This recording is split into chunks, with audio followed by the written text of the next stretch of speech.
What is up, people? My name is Kevin from the Filmmakers Blog, and today's episode we are going from pre to post with my latest short film, Jacked.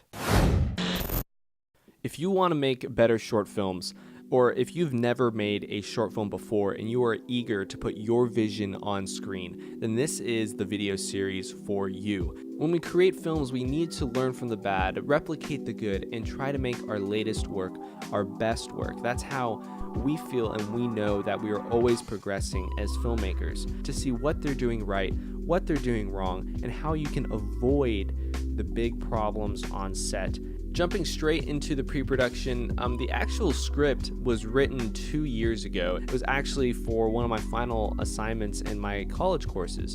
It was to write a 1 to 2 minute film with a clear beginning, middle, and end, mainly with action and visuals to tell the story. So fast forward a couple years, I'm in the thick of a 7-day film festival. During the end of that competition, just like a true artist, I would ignore all of my schoolwork for a week to work on a film. And what I had awaiting for me at the end of the week was an assignment to pitch a story idea in front of my entire production class. And to my amazement, I guess people loved the story about weak versus strong, chasing the girl, maybe the underlying ice cream symbolism. But the film was tied for first with the most votes and was headed straight for production. Welcome to the Brojo. Let's get jacked! So mistake number one was only giving a week to create the casting.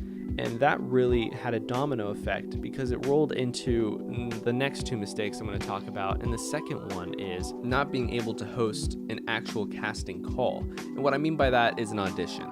So at that point, you have to judge based on appearance, based on their track record, their resume, and if they have a reel.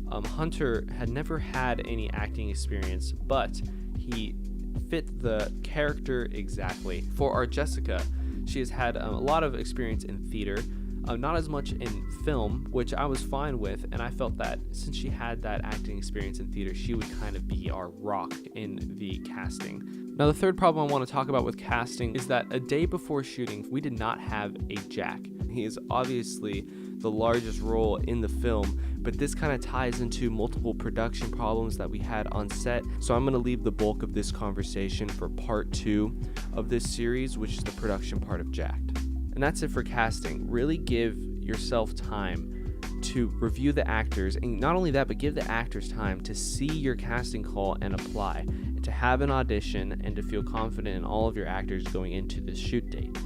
Now, the second part of pre-production is locations. Now, a location that was a problem was the gym. As you see in the film, you could tell that the gym had more of like an 80s type of sequence. So we were looking for a more vintage looking gym, but we were having a lot of problems tracking down the owners of these gyms and figuring out the dates and times that we would actually need the gyms and for them to be available. So to fix that problem, we actually filmed in my garage and we changed the story to make that fit. Props are next, and they are definitely very important on the same grounds as location and set decoration, because props help your character fit into their surroundings. The ice cream is used for 2 high school students on a hot day at a park to help fit them into the park, giving them action on screen. So it's not just them standing there looking around. They have the ice cream to play off of, and that also helps the story. It's almost a motif in a way. Whoever has the ice cream has Jessica's love. That was kind of the idea going into it. So having the ice cream as a prop to not only tell the story, but to help bring your characters into their location and make everything more believable. So the next thing I want to dive into is wardrobe. That is another key element on having your characters fit into their surroundings. Don't just have your actors wear anything, but pick clothes that amplify their style or their character. You can get a lot from one frame of a movie based on how the character is acting, what they're wearing, and what they're holding. And it really is the transformation for Jacked from his original clothing to where he is at the end. After he's gone through, let's say, his rigorous fitness training. Yay! Louder! There we go! He's wearing a bro tank, a large bro tank, and a backwards hat. And not only does his character go through transformation, but his wardrobe helps the audience see that transformation in him. Now, the next part is gathering a crew.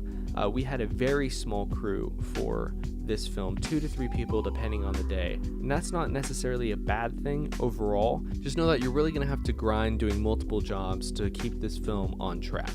Now, the final thing I'm going to talk about for pre-production is the shot list. And I feel like this is one of the most important things you can do in pre-production. Not saying that any of those other things are not important. All of it is important to give off a believable film. But unlike casting, locations, crew, and props, the shot list is like the recipe for the film. It's the cinematographer's and the director's idea of how the film's going to be played out, frame by frame, shot by shot, idea by idea. Without a shot list, you are going in off memory. And when you do that, you can be forgetful, especially when the stress of the situation gets high. You can forget shots, you can forget ideas. Even creating the most basic of shot lists will help you on set. So that was the last thing I'm going to talk about with pre-production.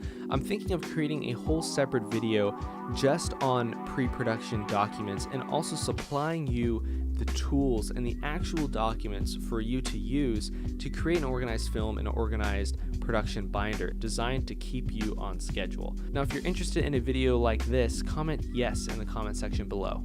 I hope to see you guys in the second part of this series, from pre to post with Jacked, as we go through the problems and problem-solving skills during the production of this short film. Again, I'm Kevin from thefilmmakersblog.com, and thank you for tuning in, and I hope to see you guys there.